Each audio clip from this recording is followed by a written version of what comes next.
Buenas noches, estamos hoy día 28 de febrero del 2024 y vamos a compartir hoy día a partir del capítulo 16 de Hechos de los Apóstoles.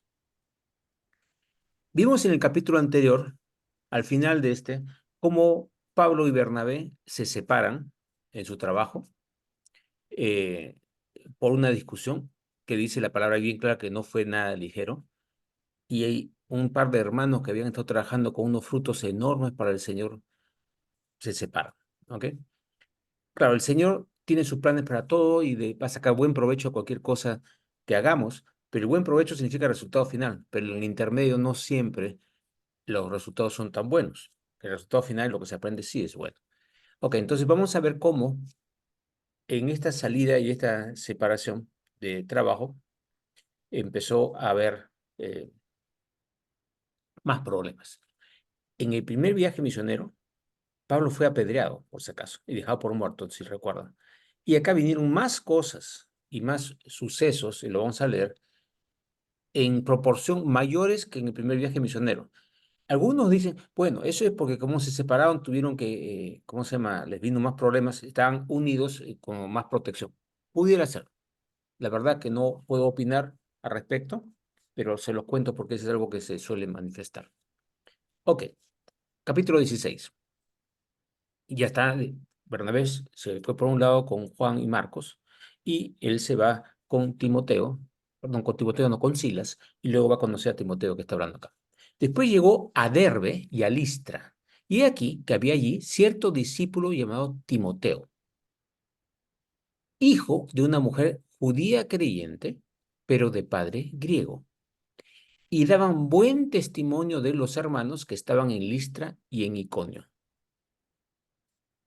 Quiso Pablo que Timoteo, fuese con él, y tomándole, le circuncidó por causa de los judíos que habían en aquellos lugares, porque todos sabían que su padre era griego.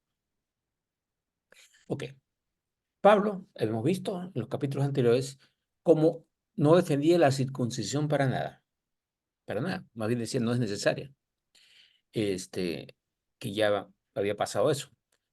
Pero acá toma una decisión, él es de padre griego y de madre judía, pero para entrar en las sinagogas, para entrar en la sinagoga a enseñar, tú no puedes entrar a la sinagoga si no eres circuncidado.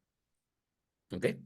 Entonces, hizo un rito, no porque guardaba el rito, sino para permitir que la palabra fuese dada con más intensidad en un sitio que no podría haber sido si no hubiera estado circuncidado. O sea, no estaba defendiendo la circuncisión, pero lo hizo para poder dar fruto en un sitio. O sea, hay veces que tenemos que hacer cosas que no es porque creemos, sino es para poder abrir la puerta para otras cosas.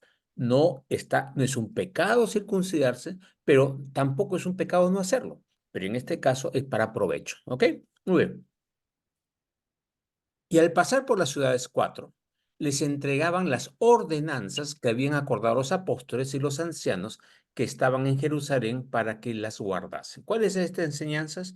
¿Se acuerdan que decían que para los griegos, los no judíos, solamente tenían que guardar tres cosas y la circuncisión no era una de ellas?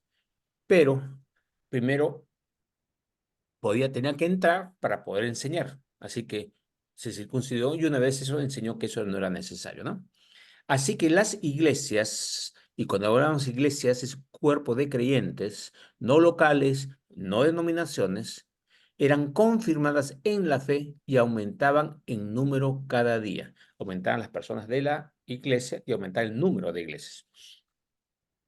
Y acá pasó algo muy interesante, porque ellos querían ir a ciertos sitios y no les funcionó así. Y vamos a ver qué pasa.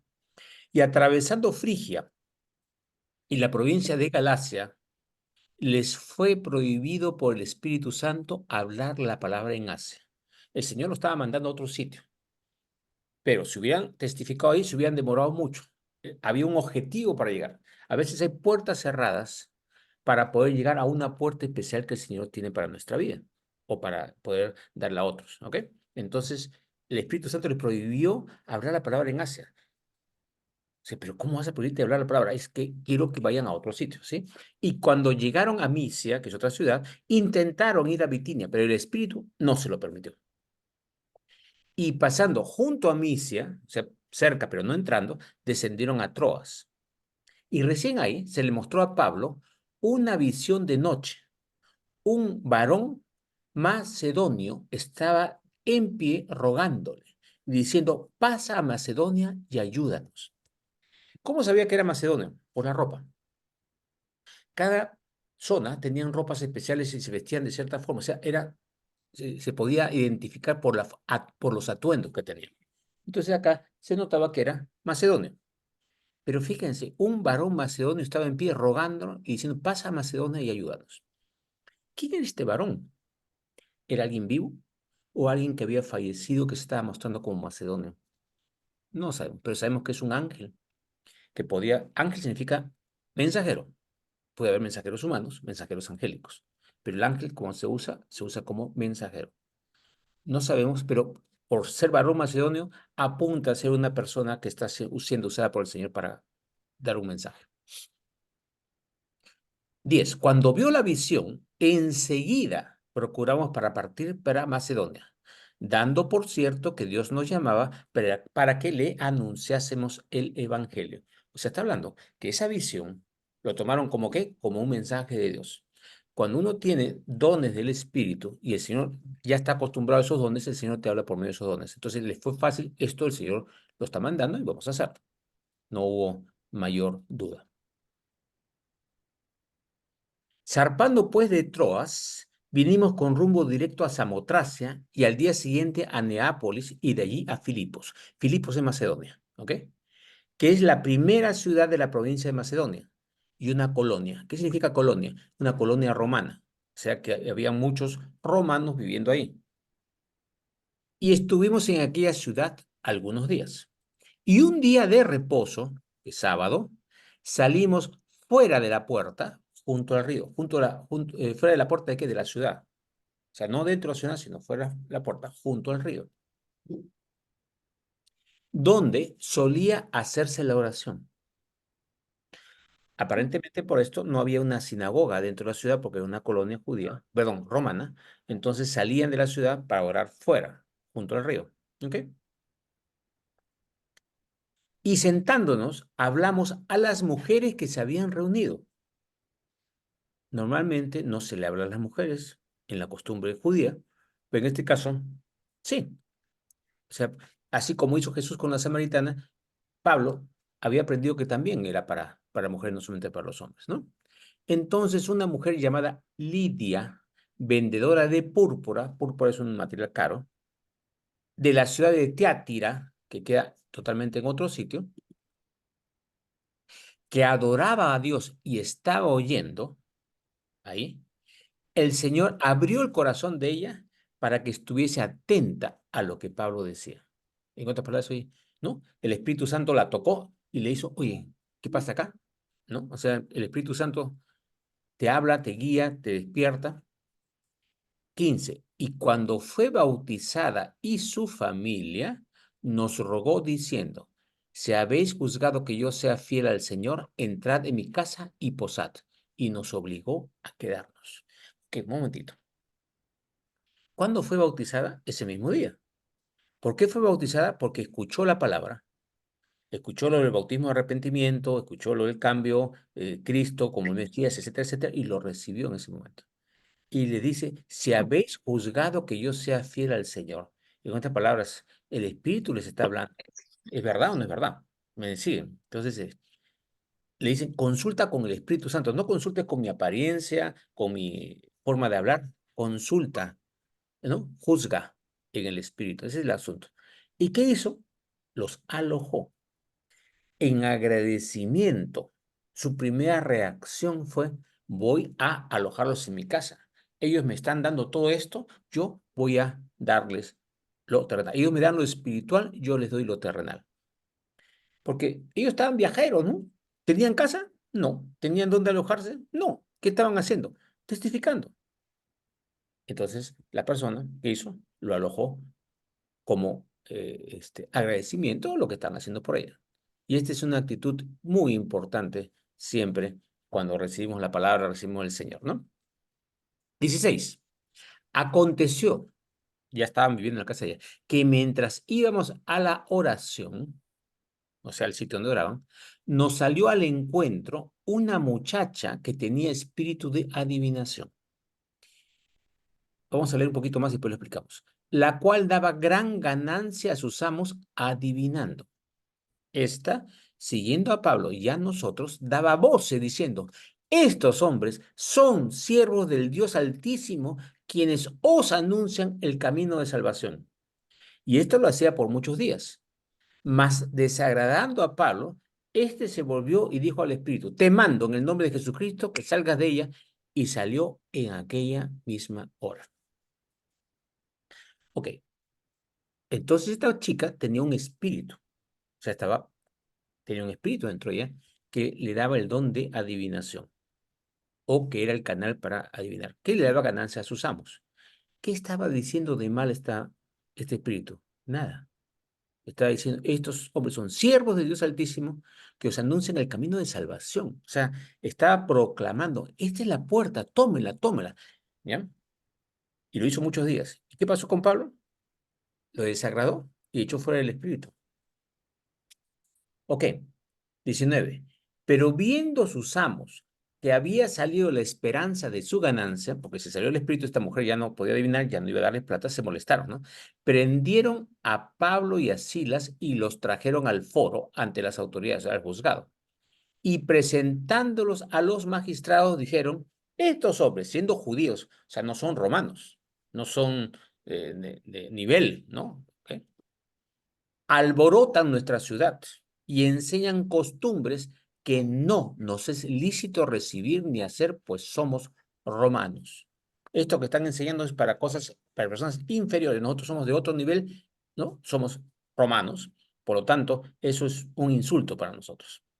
Que no era verdad lo que estaba diciendo, pero es la forma de presentarlo, ¿no? Estaban presentados. Y se agolpó el pueblo contra ellos y los magistrados, rasgándoles las ropas, ordenaron azotarles con varas.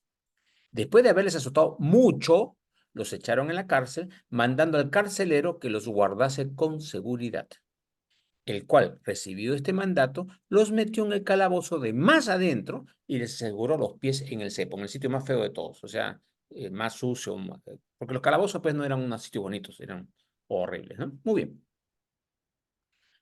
Acá hay varias cosas. Dios siempre usa las cosas para nuestro bien. Todas las cosas ayudan a bien a los que aman a Dios. Ok, eso lo sabemos. Aunque tomemos decisiones equivocadas. Si tomamos una decisión equivocada, el resultado de eso, el Señor va a aprovechar para que aprendamos que nos hemos equivocado y cómo sacarle provecho. Pero aún así, a pesar del error y que hemos hecho, el Señor aprovecha esas circunstancias para algo más, porque siempre trata de sacarle fruto a todo en nuestra vida. Ese es un concepto muy importante.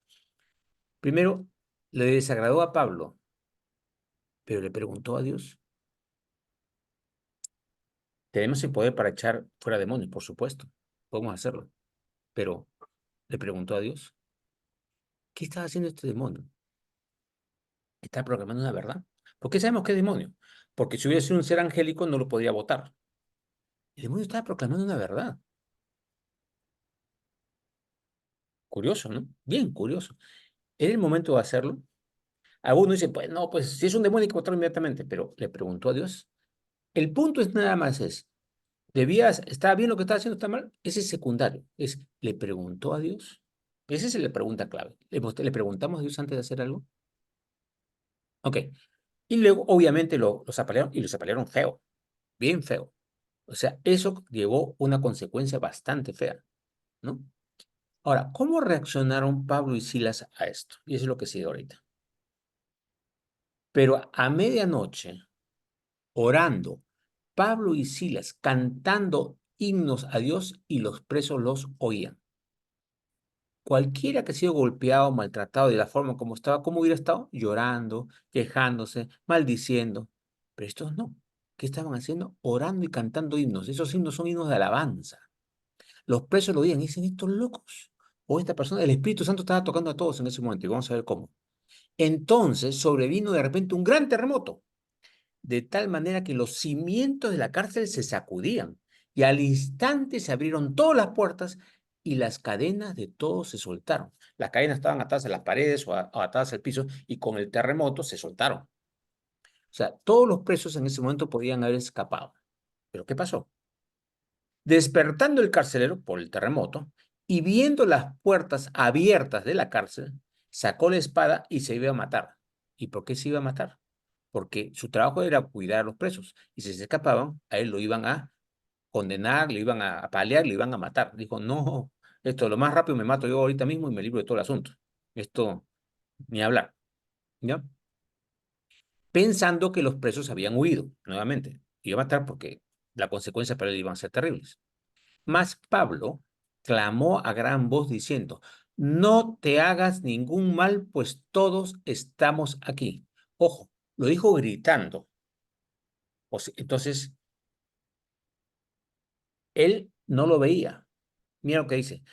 Entonces, pidiendo luz, se precipitó adentro y temblando se postró a los pies de Pablo y de Silas. Y sacándolos, les dijo, señores, ¿qué debo hacer para ser salvo?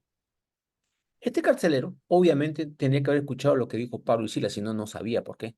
Y luego algo de informe le habían haber dado. Pablo no lo estaba viendo. Entonces, cuando le grita eso y sabe que él no estaba ahí, se da cuenta que lo está viendo en el espíritu. Entonces, esa es una señal.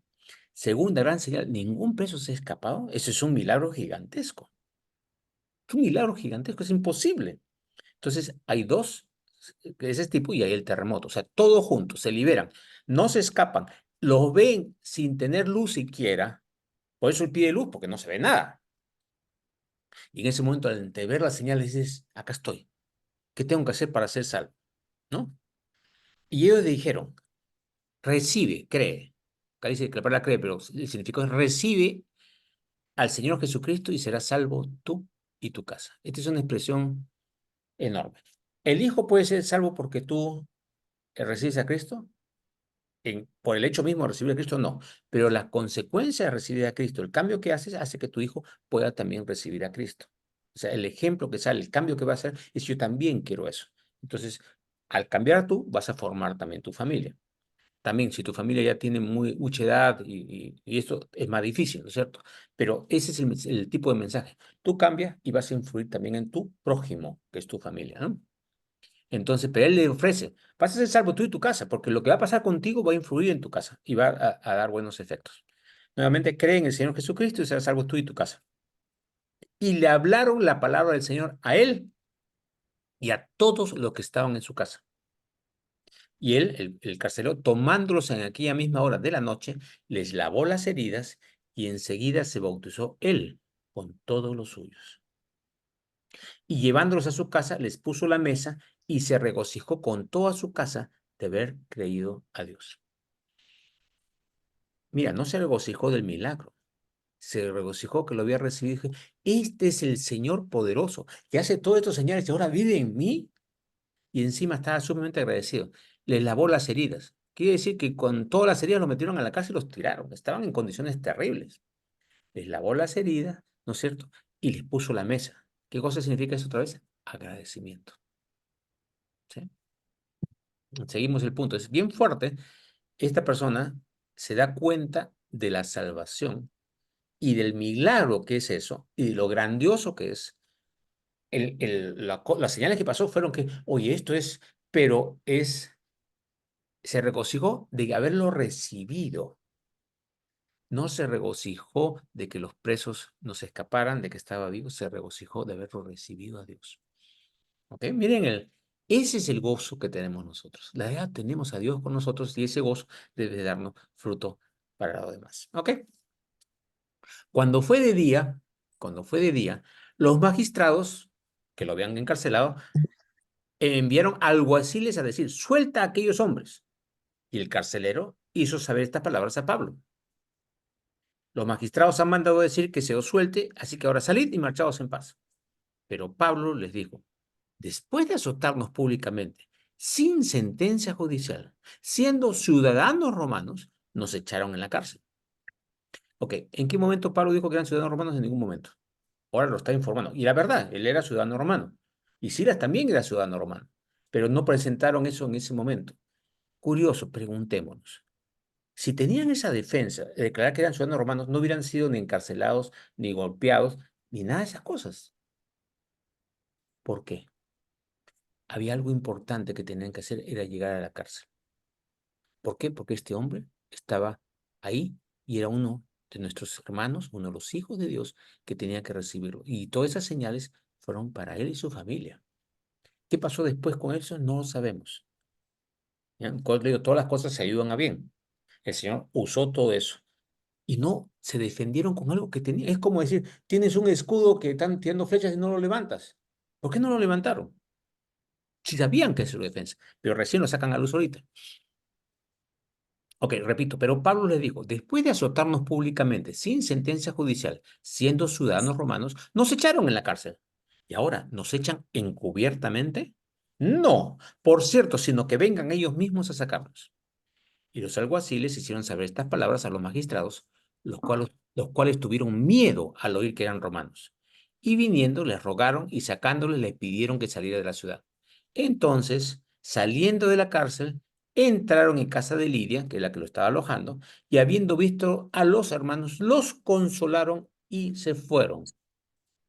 Ok, ok. Entonces voy a parar ahí. ¿Qué hicieron Pablo y Silas? Por favor, atiéndame que estoy herido, golpeado. Consolaron a los hermanos. ¿Cómo pueden consolar ellos? Al contarles todo que a pesar de la metida de pata, aparente, aparente, que los llevó a la cárcel, que fueron golpeados, que fueron todos, el resultado que dio y las almas salvadas valían tanto y que el propósito del Señor era cuidarlos de todas maneras, aunque pasaron algunas pruebas intermedias. Entonces, ¿cómo eres consolado? El versículo que me viene es Hebreos 12:2, que dice ahí, por el gozo puesto delante de él, Cristo, sufrió la cruz y menospreció el oprobio. Vamos a repetir ese versículo completo. Hebreos 12:1 y 2. Por tanto, dice comenzando, teniendo en derredor nuestro tan grande nube de testigos, despojémonos de todo peso y pecado que nos asedia y corramos con paciencia la carrera que tenemos por delante, puestos los ojos en Jesús, el autor y consumador de nuestra fe, el cual por el gozo puesto delante de él sufrió la cruz y menospreció el oprobio. ¿Cuál es el gozo de Jesús? Nosotros, nuestra salvación. O sea, Dios encarnado, Jesús, dio su vida por gozo. ¿Cuál gozo? ¿De ese momento sufrir la cruz? No, de lo que venía por haber hecho eso. Entonces, ¿en qué se estaba gozando Pablo y Silas? Acuérdense que cuando estaba en la cárcel, estaban, ¿qué? Alabando a Dios. En medio de una prueba, golpeados fuertemente con heridas, estaban alabando a Dios. Y en ese momento, en esa alabanza, agradeciendo, a pesar de la prueba, vino el terremoto, vino la liberación, vino la sanidad para toda su, ¿cómo se llama? El carcelero y toda su familia, y salen y dan testimonio de este milagro a todos los hermanos que fueron consolados, porque les dio la visión para qué era la prueba. A veces no sabemos para qué es la prueba. Muchas veces no lo sabemos. O a veces nos enteramos años después. Se lo digo por experiencia personal. De repente digo, para esto fue. ¿Por qué el Señor permitió esta cosa? Ahora lo entiendo. Pasamos, con mi esposa hemos pasado algunas pruebas que duraron cierto tiempo y luego cuando eh, pasamos la prueba y vimos cómo el Señor lo hizo y para qué lo hizo, nos hemos quedado realmente maravillados de todo el plan hacia adelante maravilloso que Dios tiene para nosotros. Pero muchas veces tenemos que pasar por pruebas. Por eso dice, muchas son las aflicciones del justo, pero de todas ellas la librará el Señor. ¿Ok? Dios me lo bendiga a todos. Quedamos ahora hasta la próxima semana.